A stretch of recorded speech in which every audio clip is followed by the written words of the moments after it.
धाकड़ खबर, बेखौफ सुबह, बेबाक अंदाज। धाकड़ खबर के न्यूज रूम से मैं आपके साथ हूं अकरम रईस खान। क्या प्रधानमंत्री नरेंद्र मोदी ने अपना ब्रह्मास्त्र चला दिया है? जी हां, ध्यान से सुनिए, कान खोल के सुनिए। क्या प्रधानमंत्री नरेंद्र मोदी ने अपना ब्रह्मास्त्र चला दिया है और सीबीआई को, ईडी को, इनकम टैक्स को कह दिया है कि देश के 15 बड़े नेताओं के यहां पे जाइए, छापेमारी कीजिए, एफआईआर दर्ज कीजिए, कुछ भी करके उनको जेल में डाल दीजिए। ये हमारा कहना नहीं है भैया, हमारे पास इतने ठड़े जुगाड़ नहीं है कि हम सूत्रों के हवाले से ऐसी कोई खबर करने लग जाएं। दिल्ली के डिप्टी सीएम मनीष सिसोदिया यानी आम आदमी पार्टी के अंदर दूसरे नंबर के नेता। अरे दिल्ली में अगर बात करें तो केजरीवाल के पास तो कोई विभाग है नहीं, सारे विभाग इन्हीं के पास हैं, इसके अलावा और दूसरे मंत्रियों के पास हैं। देश के अंदर इकलौते एक ऐसे सीएम हैं अरविंद केजरीवाल जिनके पास कोई विभाग नहीं है। उत्तर प्रदेश में तो आप देखिए आदित्यनाथ योगी ने पुलिस अपने ही पास रख रखी, क्योंकि बगैर पुलिस के आदमी को लगता ही नहीं है कि मुख्यमंत्री है। केजरीवाल से कभी इस बात को पूछ लो, उन्हें यही लगता है कि भाई ऐसा मुख्यमंत्री भी किस काम का जिसके पास पुलिस ना हो, पुलिस से ही तो लगा है मुख्यमंत्री से आदमी। खैर जाने दीजिए, उस पर अलग बात करेंगे। तो उन्होंने बाकायदा आज एक प्रेस कॉन्फ्रेंस की, यानी कि मनीष सिसोदिया ने आज एक प्रेस कॉन्फ्रेंस की और ये तमाम आरोप लगाए। उन्होंने कहा हमें विश्वस्त सूत्रों से पता चला है कि प्रधानमंत्री नरेंद्र मोदी ने अपने ब्रह्मास्त्र का इस्तेमाल कर दिया है और उन्होंने ईडी, इनकम टैक्स और सीबीआई को कह दिया है कि वो देश के 15 बड़े नेताओं के खिलाफ छापेमारी करे, एफआईआर दर्ज करे, उनको उठा के जेल में डाल दे। उन्होंने जिक्र किया कि हमारे खिलाफ ये एक्शन पहले भी लिया जा चुका है, यानी कि उनको डर है, उन 15 लोगों में उनका भी नाम है।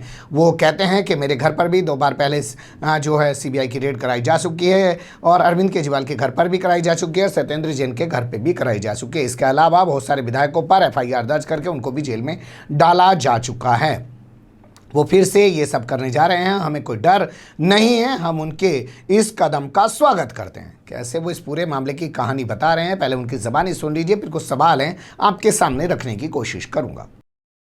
आज एक बहुत ही महत्वपूर्ण और संवेदनशील मसले पर आपके साथ बातचीत शेयर करने के लिए ये प्रेस कॉन्फ्रेंस में आया हूं। हमें बहुत ही रिलायबल सोर्सेज से पता चला है कि प्रधानमंत्री नरेंद्र मोदी जी ने 15 लोगों की लिस्ट सीबीआई को, ईडी को और दिल्ली पुलिस के कमिश्नर राकेश अस्थाना जी को सौंपी है कि इन 15 लोगों को रेड करके इनके ऊपर रेड डालो, इनके ऊपर झूठे मुकदमे लगाओ, इन्हें फर्जी मुकदमों में फंसाओ और इनको बर्बाद करना है। आने वाले चुनाव से पहले इनको बर्बाद करना है। ये टास्क प्रधानमंत्री जी ने सीबीआई को दिया है, उन्होंने ये टास्क ईडी को दिया है, उन्होंने ये टास्क दिल्ली पुलिस को दिया है। उनसे कहा गया है कि कुछ भी करो, झूठे मुकदमे लगाओ चाहे इनके ऊपर, चाहे झूठे केस लगाओ। ये 15 लोग जो हैं, इनमें जो हमारे रिलायबल सोर्सेज ने हमको बताया कि इन 15 लोगों में कई नाम आम आदमी पार्टी के भी हैं। इनके बारे में कहा गया है कि इनको बर्बाद करो क्योंकि आने वाले चुनाव में ये बड़ा खतरा बन सकते हैं। मोदी जी ने अपने ब्रह्मास्त्र, जो उनके सबसे विश्वसनीय और उनके सारे कार्यक्रमों में, सारे पूरी पॉलिटिकल ग्रोथ में महत्वपूर्ण सपोर्ट देने वाले दिल्ली पुलिस के कमिश्नर साहब हैं राकेश अस्थाना जी, वो उनका ब्रह्मास्त्र है। अपना ब्रह्मास्त्र अब उन्होंने चला दिया है कि इन 15 पॉलिटिकल लोगों को बर्बाद कर दो आने वाले चुनाव से पहले, नहीं तो बहुत मुश्किल हो जाएगी। और हमें यह भी बताया गया कि राकेश अस्थाना जी ने तो प्रॉमिस किया है कि इन 15 लोगों को आने वाले चुनाव से पहले चाहे जैसे भी केस लगाने पड़े, जो भी करना पड़े, इनके खिलाफ रेड डालनी पड़े, इनको अरेस्ट करना पड़े, पूरी तरह से इनको बर्बाद कर देंगे। इस इंफॉर्मेशन के बारे में मैं सिर्फ इतना कहना चाहता हूं, इस एक्शन के बारे में और इस मंशा के बारे में, कि आम आदमी पार्टी सच्चाई और ईमानदारी की राजनीति करती है। मोदी जी, आप अपनी पुलिस भेज लीजिए, आप अपनी सीबीआई भेज लीजिए, आप अपने इनकम टैक्स डिपार्टमेंट को भेज लीजिए, आप ईडी को भेज लीजिए। आपने पहले भी सारे डिपार्टमेंट भेजे हैं, आप फिर से भेज लीजिए। हम सबका स्वागत करते हैं क्योंकि हम ईमानदारी की राजनीति करते हैं, हम सच्चाई की राजनीति करते हैं। हम उनका स्वागत करेंगे। आपको जो चाहे जांच करा लीजिए हमारे खिलाफ, आप हमारे खिलाफ जितना चाहे मुकदमे करा लीजिए, फर्जी मुकदमे, फर्जी रेड, फर्जी अरेस्ट, जितना करा लीजिए। आम आदमी पार्टी अपनी सच्चाई की राजनीति पर डिगी रहेगी, अटल रहेगी, उससे डिगेगी नहीं। लेकिन उनका स्वागत करते हुए आपकी तमाम सीबीआई का, पुलिस का, ईडी का, इनकम टैक्स का, सबका स्वागत करते हुए हम प्रधानमंत्री जी से पूछना चाहेंगे कि आपने पहले भी बहुत रेड कराई है हमारे ऊपर। खुद मेरे घर पे 2 बार सीबीआई की रेड हो चुकी है। 6-6 घंटे मेरे घर सीबीआई की रेड हुई है। आप देश को बताएंगे कि क्या मिला उसमें, कुछ निकला उसमें, क्या नतीजा निकला उसका। सत्येंद्र जैन जी के खिलाफ में 12 केस सीबीआई में दर्ज कर रखे हैं। क्या निकला उसमें। हमारे 21 एमएलए के खिलाफ फर्जी मुकदमे, फर्जी केसेस बना बना के उनको अरेस्ट करके जेल में रखा गया।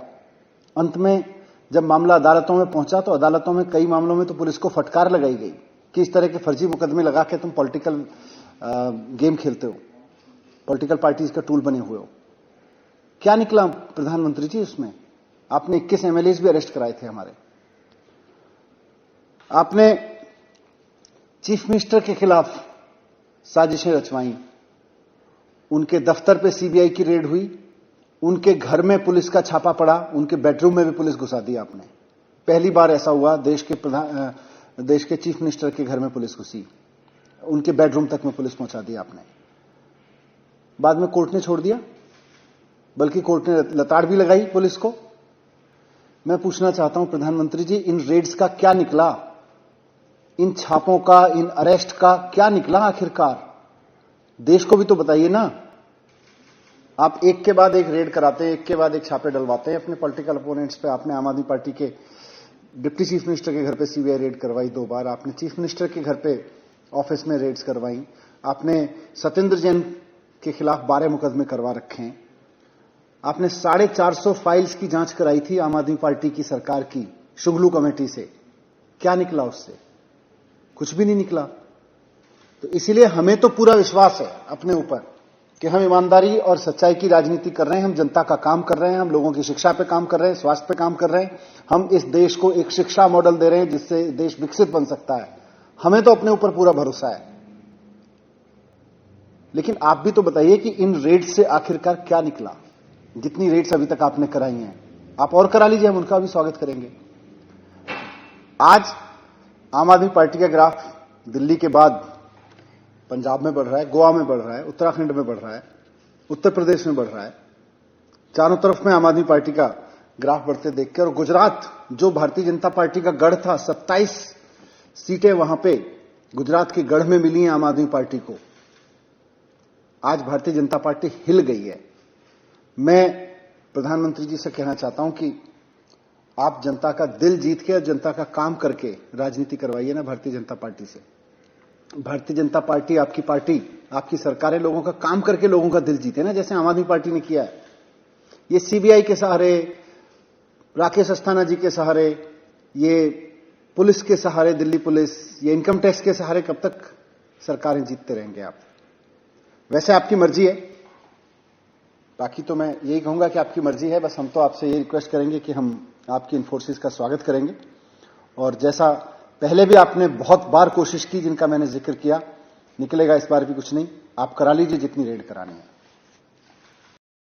सुन लिया आपने, विस्तार से उन्होंने तमाम चीज़ें बताई। हमने भी विस्तार से आपके सामने पूरा बयान उनका रख दिया है। तो पहला सवाल यही है कि वो विश्वास सूत्र कहाँ है जहाँ से मनीष सिसोदिया को ये पता चल गया है। और दूसरा सवाल यह है कि क्या वाकई में नरेंद्र मोदी ने अपने ब्रह्मास्त्र का इस्तेमाल कर दिया है। क्योंकि सब लोग कह रहे हैं कि उत्तर प्रदेश में अगर विधानसभा चुनाव हार गए तो 2024 में लोकसभा में सुपड़ा साफ होना लाजमी है, क्योंकि उत्तर प्रदेश से ही दिल्ली का रास्ता आता है। इसलिए शाम दाम दंड भेद कुछ भी अपना कर उत्तर प्रदेश का चुनाव जीता जाएगा। बंगाल की तरह कोई भी चूक वहां नहीं की जाएगी। मान लीजिए जो बंगाल में कमियां रह गई वो तमाम पूर्ति उत्तर प्रदेश में कर दी जाएगी। तो ये एक बड़ा आरोप है। इसके बाद एक सवाल ये पैदा हो सकता है कि अभी तक इस मामले में बीजेपी का कोई रिएक्शन क्यों नहीं आया है, और इस मामले को लेकर जो अरविंद केजरीवाल हैं वो कब बोलेंगे, या आम आदमी पार्टी इसको मुद्दा किस तरीके से बनाएगी। क्योंकि डिप्टी सीएम ने प्रेस कॉन्फ्रेंस करके अपने इरादे ज़रूर दिखा दिए हैं। बने रहिएगा धाकड़ खबर के साथ। फिलहाल कमेंट्स के रूप में आप लोग अपनी राय दे सकते हैं।